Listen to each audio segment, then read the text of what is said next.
नमस्कार dear students, स्वागत है आपका इस वीडियो में। और इस वीडियो में हम करेंगे कक्षा 8 का प्रश्नावली 8.2 के प्रश्न नंबर 10 और 11 को। तो चलिए हम स्टार्ट करते हैं इस वीडियो को और करते हैं अपना प्रश्न नंबर 10 और 11 के हल। तो देखिए प्रश्न नंबर 10 में हमसे क्या पूछा गया है कि मैंने एक हेयर ड्रायर 8% वैट सहित 5400 रुपये में खरीदा। वैट को जोड़ने से पहले का उसका मूल्य ज्ञात कीजिए। तो डियर स्टूडेंट्स, प्रश्न में हमसे क्या कहा गया है कि एक हेयर ड्रायर को 8% वैट के साथ खरीदा गया। कितने रुपए में? 5400 रुपये में। अब हमें इसमें ये बताना है कि जो वैट जोड़ने से पहले उस हेयर ड्रायर का कीमत था वो कितना था। यानी कि 8% जो वैट है ये जोड़ने के बाद 5400 रुपये इसकी कीमत है हेयर ड्रायर की। तो 8% जोड़ने से पहले यानी जो वैट है जिसको फुल फॉर्म जो है वो वैल्यू एडेड टैक्स है। ठीक है, तो इस तरह से इस टैक्स को जोड़ने से पहले हमें इसका कीमत बताना है हेयर ड्रायर का कि वो कितना होगा। तो चलिए इसको हम बताते हैं। सबसे पहले हम यहाँ पर क्या करेंगे कि मान लेंगे कि वैट जोड़ने से पहले उस हेयर ड्रायर का मूल्य x रुपए है। ठीक है, क्योंकि हमें ये नहीं दिया गया है कि वैट को जोड़ने से पहले उसका मूल्य क्या है, तो उसको हम मान लेंगे x रुपए। तो यहाँ पर हम लिख लेंगे कि माना वैट जोड़ने से पहले, तो इस तरह से हमने ये लिखा कि माना वैट जोड़ने से पहले हेयर ड्रायर का मूल्य कितना हो जाएगा, हेयर ड्रायर का मूल्य x रुपए हो जाएगा। ठीक है, तो ये हमने यहाँ पर लिख लिया कि वैट जोड़ने से पहले हेयर ड्रायर का मूल्य x रुपए हमने मान लिया। अब यहाँ पर जो हमें वैट है ये कितना दिया गया है, 8%। यहाँ तक क्लियर है। अब देखिए हमें क्या इसमें और दिया गया है कि वैट के साथ यानी कि वैट सहित जो मूल्य है वो हमें दिया गया है 5400 रुपये। अब हमें इसमें ये बताना है कि वैट को जोड़ने से पहले इसका मूल्य कितना होगा। तो देखिए यहाँ पर ध्यान दीजिए कि जो हमारा ये 5400 रुपये है इसमें क्या क्या इंक्लूडेड है। एक तो हमारा वैट जोड़ने से पहले हेयर ड्रायर का मूल्य यानी कि जो कीमत हेयर ड्रायर पे छपा हुआ है यानी कि जो अंकित मूल्य है वो, प्लस में ये वैट, दोनों मिला के ये 5400 रुपये हो रहे हैं, है ना।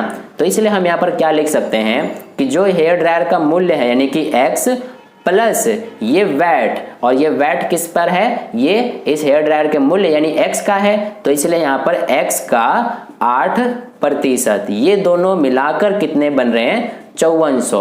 ठीक है, आई होप आपको ये समझ में आ गया। मैंने क्या किया है कि यहाँ पर जो ये 5400 है इसमें क्या क्या शामिल है। एक तो हमारा ये हेयर ड्रायर का वैट जोड़ने से पहले का मूल्य यानी कि x प्लस ये वाला x का 8%, क्योंकि वैट भी शामिल है तब हमारा 5400 आया है।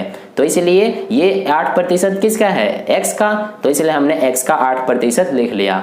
अब यहाँ पर इसको हम सॉल्व कर लेंगे। तो ये हमारा x प्लस ये x का मतलब गुणा, ये 8% हटेगा तो 100 से भाग हो जाएगा।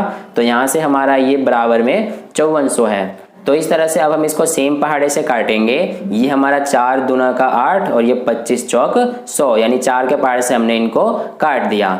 अब यहाँ पर देखिए ये हमारा x ये वाला प्लस x का गुणा होगा 2 से तो कितना आ जाएगा, 2x बटे में ये हमारा है 25 बराबर कितना है, 5400। तो इस तरह से अब हम इसको सॉल्व कर लेंगे। इसके नीचे कुछ नहीं है, 1 माना, अब 1 और 25 का एलसीएम करेंगे तो 25 आएगा। 1 से 25 में भाग 25, 25 को x से गुणा 25x। ठीक है, ये प्लस का साइन आ गया। 25 को 25 से भाग देंगे 1 को 2x से गुणा करेंगे 2x बराबर में कितना है, 5400। तो यहाँ से ये 25x प्लस 2x कितने हो गए, 27x। अब ये जो हमारा भाग में 25 है इसको बराबर के इधर भेजेंगे तो ये हमारा गुणा में 25 हो जाएगा। तो ये हमने कर दिया गुणा में। तो यहाँ से अब हमें x का मान निकालना है। तो ये x बराबर कितना आ जाएगा, ये 5400 गुणा 25, ये जो 27 यहाँ पर गुणा में है इधर आके भाग में हो गया 27। ठीक है, अब देखिए ये हमारा 27 एकम 27, ये 27 दूना 54 और ये 2 0। तो यहाँ से हमारा x बराबर कितना आ जाएगा, ये 200 गुणा 25। तो 200 को 25 से जब हम गुणा करेंगे तो ये हमारा आ जाएगा 5000। तो इस तरह से हमारा x का मान 5000 आया है और हमने x क्या माना है यहाँ पर, वैट जोड़ने से पहले हेयर ड्रायर का मूल्य।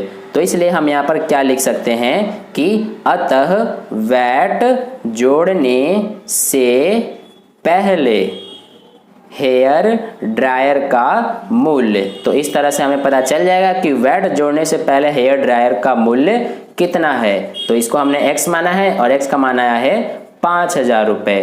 तो इस तरह से हमारा ये आंसर हो गया। तो इस तरह से प्रश्न नंबर 10 का हल कंप्लीट हुआ। अब चलिए हम प्रश्न नंबर 11 का हल करते हैं। तो डियर स्टूडेंट्स, प्रश्न नंबर 11 में हमसे क्या पूछा गया है कि कोई वस्तु 18% जीएसटी सम्मिलित करने के बाद 1239 रुपए में खरीदी गई। जीएसटी जोड़ने से पहले का उस वस्तु का मूल्य ज्ञात कीजिए।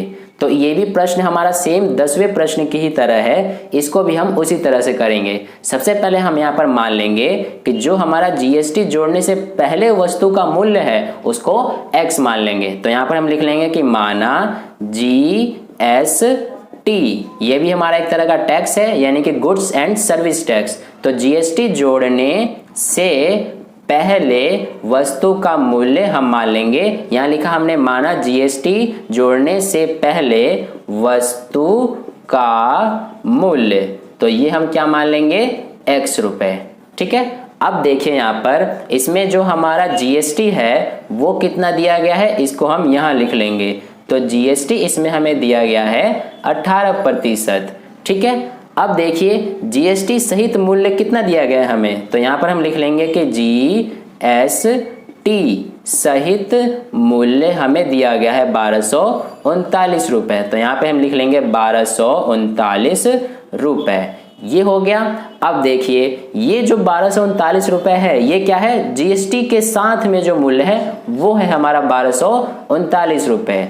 अब जो ये 1239 रुपए होगा हमारा, ये किसके बराबर होगा, जीएसटी जोड़ने से पहले के मूल्य प्लस जीएसटी का मूल्य, दोनों के प्लस के बराबर होगा ये 1239। क्योंकि 1239 है हमारा, इसमें क्या क्या शामिल है, ये x प्लस ये x का 18%। तो यहाँ पर हम ये लिखेंगे कि x प्लस ये 18% यानी जीएसटी, और ये 18% किसका, x का।